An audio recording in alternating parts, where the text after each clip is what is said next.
matin les petits lapins et bienvenue à cette capsule de grammaire déconfinée. Ça y est, nous y sommes enfin, j'en parle depuis quasiment le début de toutes les capsules de grammaire, la phrase subordonnée. J'en ai beaucoup parlé dès l'instant où j'ai commencé à parler des pronoms, puis des locutions, dès les classes de mots, j'ai commencé à parler de la phrase subordonnée parce qu'il y a des mots qui ne servent qu'à introduire des phrases subordonnées. Et quand j'ai commencé à parler de la phrase, des virgules, etc., de la ponctuation, à chaque fois, quasiment dans chaque capsule, j'abordais par la bande le sujet d'une phrase subordonnée. Nous y sommes enfin, et je vais enfin vous expliquer en quoi ça consiste. Une phrase subordonnée, c'est une phrase syntaxique. Je rappelle ici les différences entre phrase graphique et phrase syntaxique. Une phrase graphique, c'est l'ensemble d'une phrase. Ça commence avec une majuscule et ça finit par un point. Les phrases syntaxiques, c'est sujet, prédicat. Il peut y en avoir plusieurs dans une phrase graphique.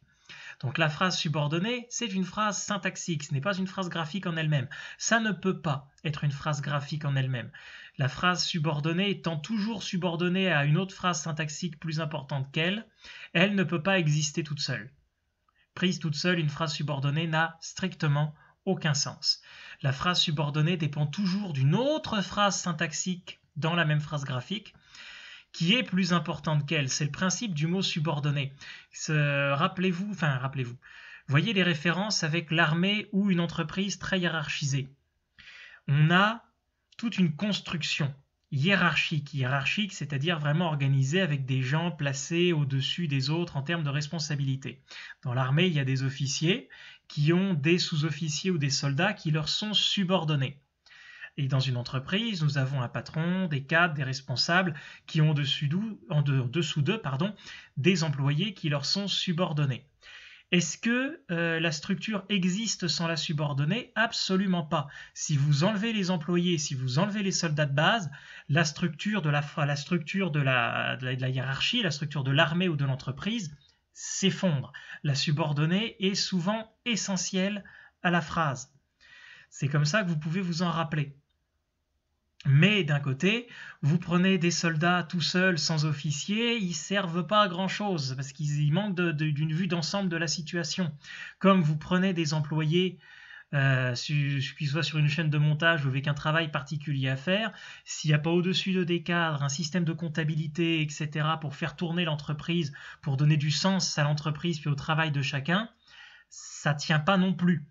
Donc la phrase principale, les gens principaux ont l'importance en fait vraiment pour tenir et donner le sens complet soit à l'armée, soit à l'entreprise, puis dans le cas d'une phrase, à la phrase complète, tandis que la subordonnée fait tenir tout l'ensemble en donnant vraiment du sens et en cimentant le tout. Rappelez-vous bien cette petite analogie, là, cet petit exemple pour rappeler subordonnée principale.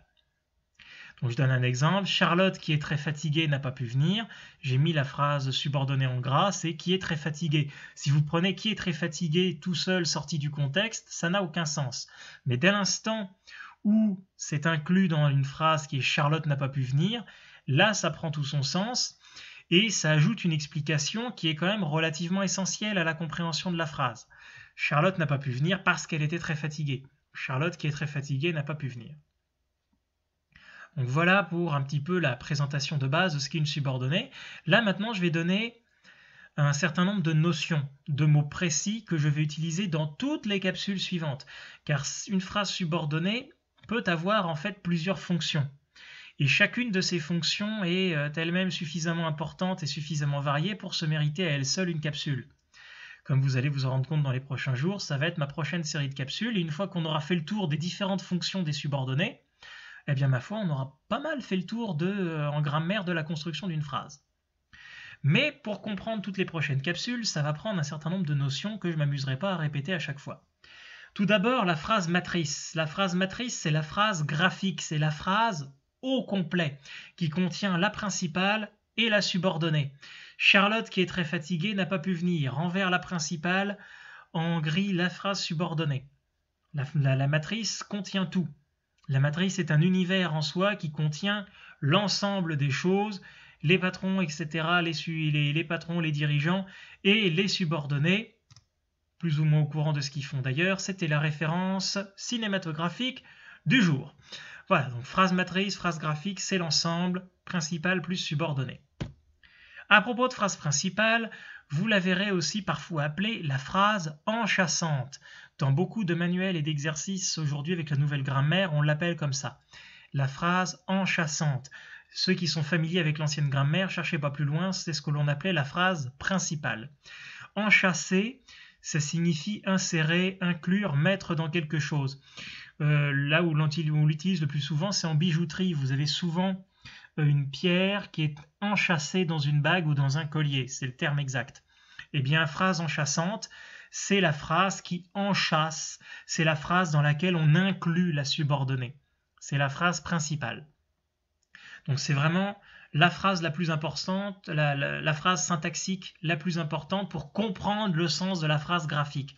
Elle peut avoir du sens des fois sans avoir besoin de la subordonnée. C'est elle qui contient le verbe principal. Donc je reprends l'exemple, Charlotte qui est très fatiguée n'a pas pu venir. La phrase enchâssante, la phrase principale, Charlotte n'a pas pu venir avec le verbe principal de la phrase, pouvoir, passé composé à la forme négative. Voilà donc pour ce qui est la phrase enchâssante. Ce qui nous amène à la phrase enchâssée. Ça, c'est la phrase subordonnée qui est incluse dans la phrase principale, dans la phrase enchâssante. Donc la phrase subordonnée, là je sais que je me répète, mais c'est vraiment ça qu'il y a à comprendre sur ce que c'est qu'une subordonnée. Elle dépend de la phrase principale, elle dépend de la phrase enchâssante. Elle n'a pas de sens sans cette dernière. Donc il faut se rappeler aussi que c'est une phrase syntaxique, donc ça se compose d'un sujet, ou en tout cas d'un pronom de rappel qui rappelle le sujet de la phrase principale, et d'un prédicat. Et surtout, très important dans toutes les phrases subordonnées, elle est introduite par une locution qui est appelée subordonnant. Une locution, donc c'est un mot tout seul ou un groupe de mots qui forment une expression toute faite. Donc là, ça s'applique très bien au terme subordonnant. Les subordonnants, c'est les adverbes, les conjonctions, les terminants, pronoms. Je vous ramène à mes capsules sur justement les déterminants, les pronoms et les conjonctions, où justement je parlais de la fonction et de la nature même de certains pronoms et de certains déterminants qui ne servent et des conjonctions qui ne servent qu'à introduire une phrase subordonnée. Là, on est vraiment là-dedans. Je reprends l'exemple. Charlotte, qui est très fatiguée, n'a pas pu venir. On a la subordonnée qui est très fatiguée, qui est enchâssée, qui est incluse dans la phrase principale qui est Charlotte n'a pas pu venir. Et la subordonnée est introduite par le subordonnant qui rappelle le sujet principal de la phrase qui est Charlotte. Donc on a une subordonnée là qui dépend vraiment de la phrase principale et de son sujet qui est Charlotte. Donc on se rappelle, phrase enchâssée, phrase subordonnée, c'est la phrase qui dépend d'une phrase principale où il y a un verbe principal, et le tout mis ensemble forme une phrase matrice ou une phrase graphique.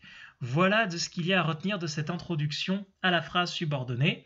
Dans les prochaines capsules qui commencent dès demain, je parlerai des différents types de phrases subordonnées et de leurs différentes fonctions. C'est tout pour aujourd'hui, donc d'ici demain, je vous souhaite de bien vous porter et ça va bien aller.